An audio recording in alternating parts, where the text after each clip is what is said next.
Hello, moviegoers, and welcome to another edition of Have You Seen It? I'm your host, Denise, and before I get into my review this week, I've got to tell you who my favorite actor is.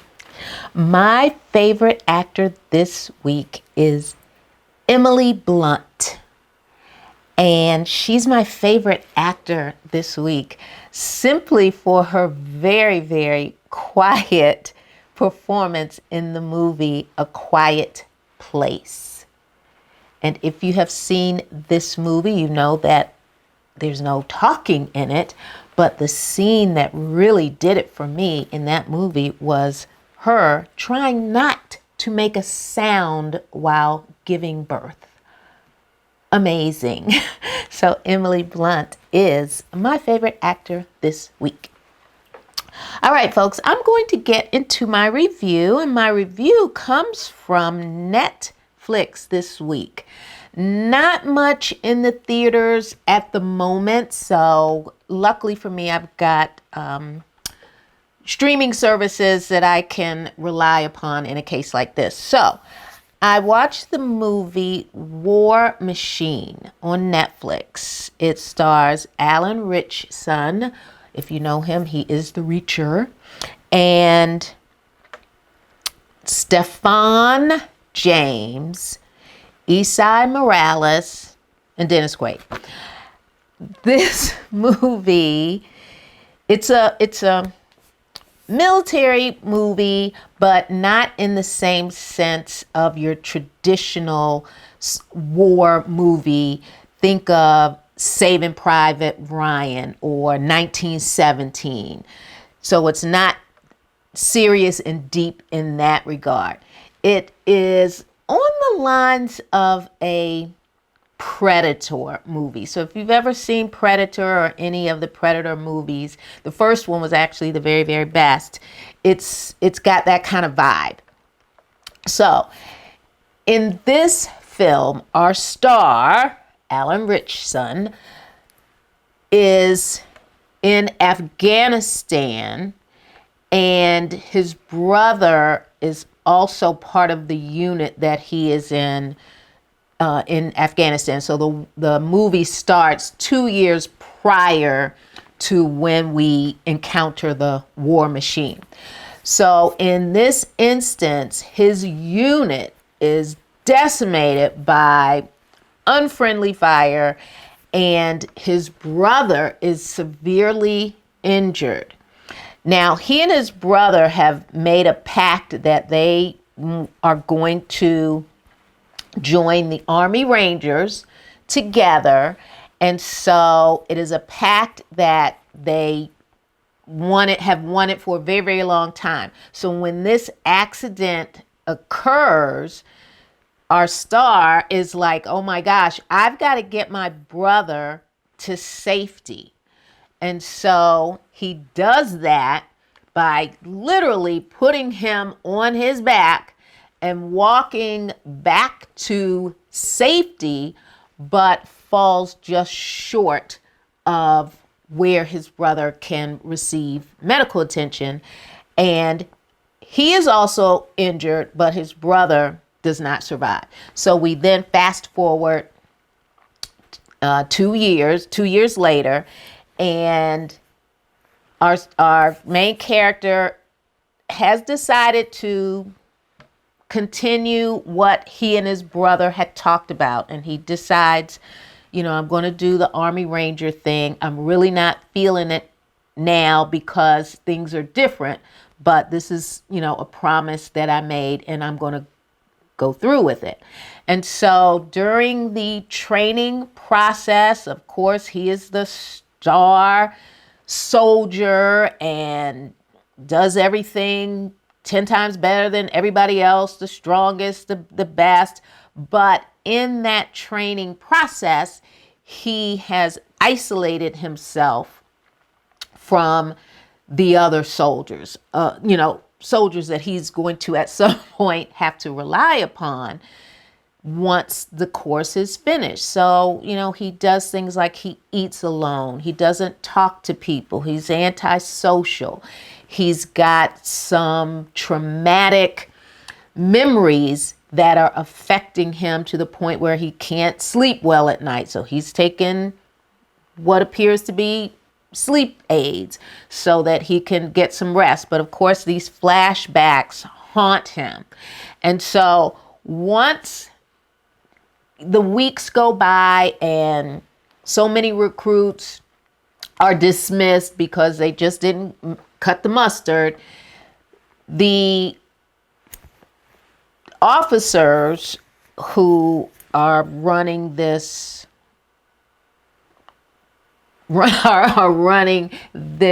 course, this ranger course, are played by Esai Morales and Dennis Quaid.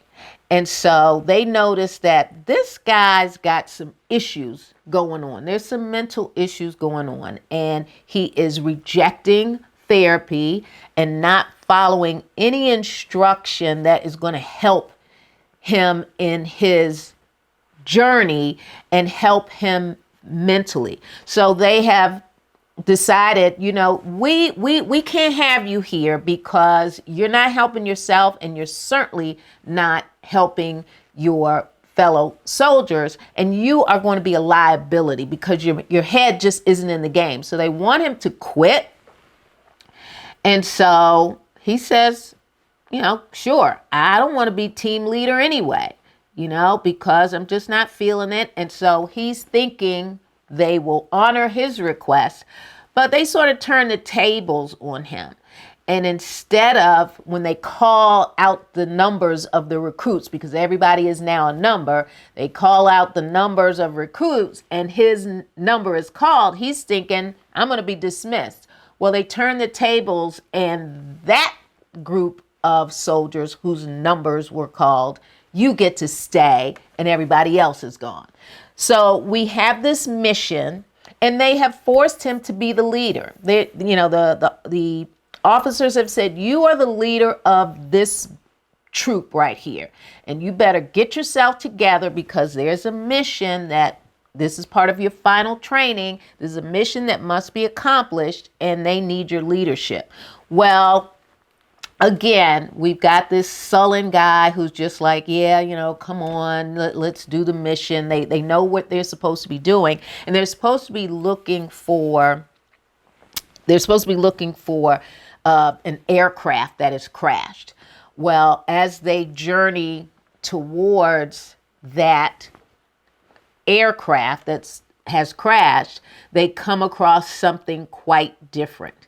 Now, back at the home base, they have been told that there's a mysterious object that is approaching Earth, some type of mysterious celestial object. We don't know what it is, but we're just trying to make you aware of it.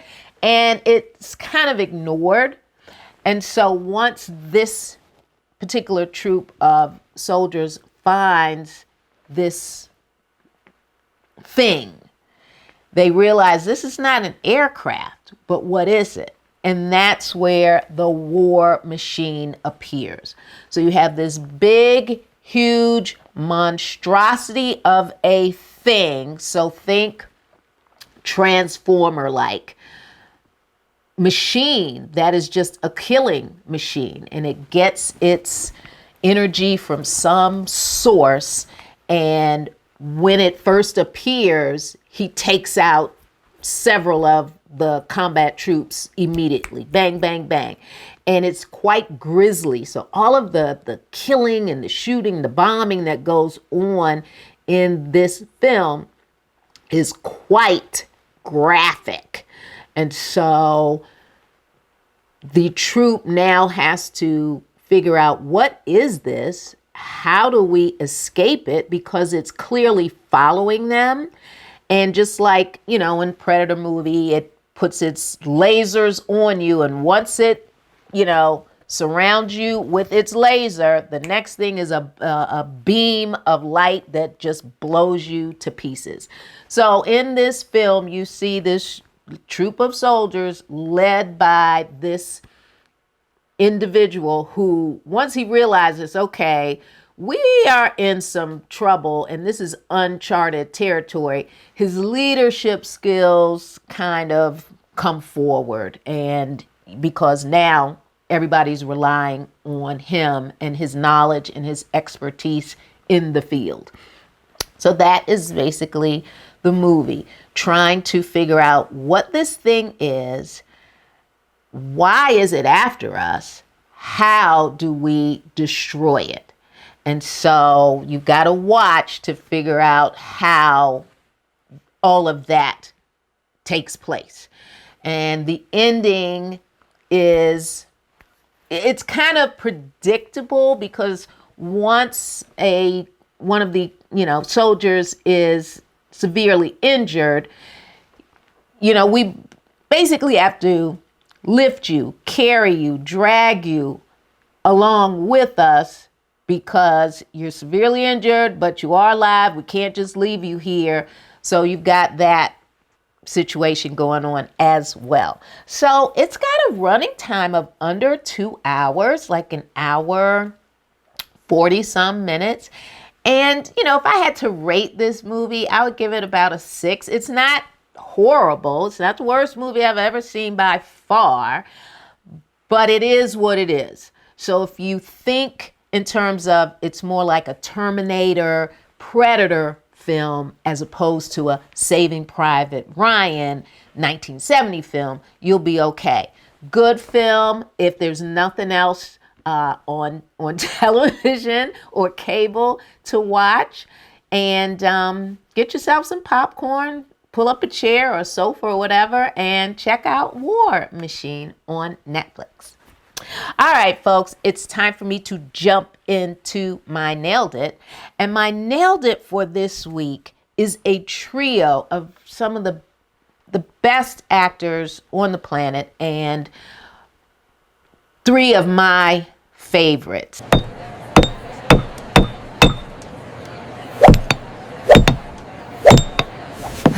And they are Denzel Washington, Morgan Freeman, and the late Andre Braugher from the movie Glory.